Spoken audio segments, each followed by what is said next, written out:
Lo punya mimpi gede, ambisi yang enggak ketulungan, dan keinginan kuat buat sukses. Lo bayangin hidup yang selama ini lo impikan, hidup penuh pencapaian dan kebahagiaan. Tapi, ada satu masalah besar yang sering bikin lo stuck, rasa males.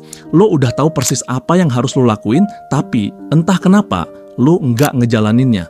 Akibatnya, muncul perasaan bersalah karena deep down, lo tahu lo bisa ngelakuin lebih dari itu.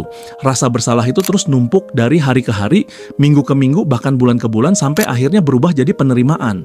Pas tahun baru datang, resolusi yang sama dari tahun lalu balik lagi.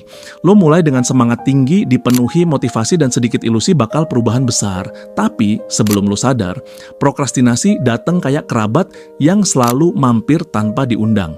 Siklus kemalasan harian pun dimulai lagi, dan tanpa sadar, lu mulai nyerahin diri sendiri sebagai orang yang pemalas.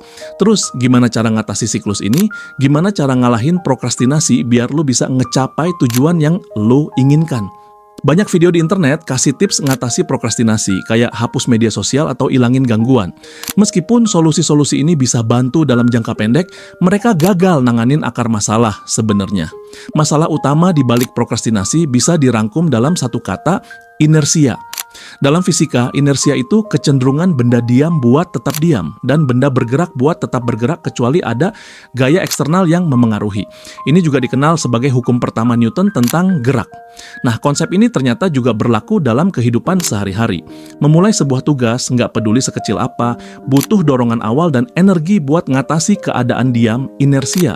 Masalahnya adalah lo sering bikin langkah awal ini kelihatan begitu gede dan susah, sampai lo malah ngehindarinnya. Alih-alih kerja, lo cari pelarian dalam aktivitas yang kasih dopamin instan, kayak nonton video lucu atau scroll media sosial. Jadi gimana cara ngatasi inersia ini? Kuncinya adalah bikin langkah pertama sekecil mungkin biar lo nggak punya alasan buat nunda. Berikut 2 strategi yang bisa lo coba, kurangin taruhan dan mulai dari hal kecil. Misalnya, kalau lo harus nulis esai 5.000 kata, pikiran lo mungkin langsung ngerasa overwhelmed sama besarnya tugas itu. Tapi, kalau lo bilang ke diri sendiri, gua cuma bakal nulis 50 kata, maka tugas itu bakal terasa jauh lebih mudah. Dengan ngecilin ekspektasi, lo ngurangin tekanan dan bikin langkah awal lebih ringan.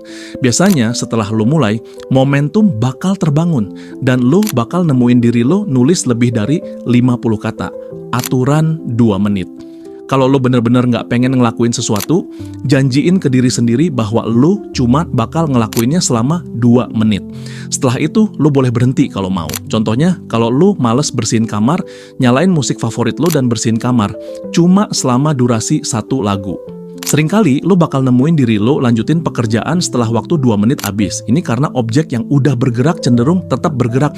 Momentum udah terbangun. Intinya adalah memulai itu bagian tersulit. Jadi bikin langkah awal sekecil dan semudah mungkin. Dengan ngurangin taruhan dan mulai dari hal kecil, lo bisa ngatasi inersia yang ngehalangin produktivitas lo.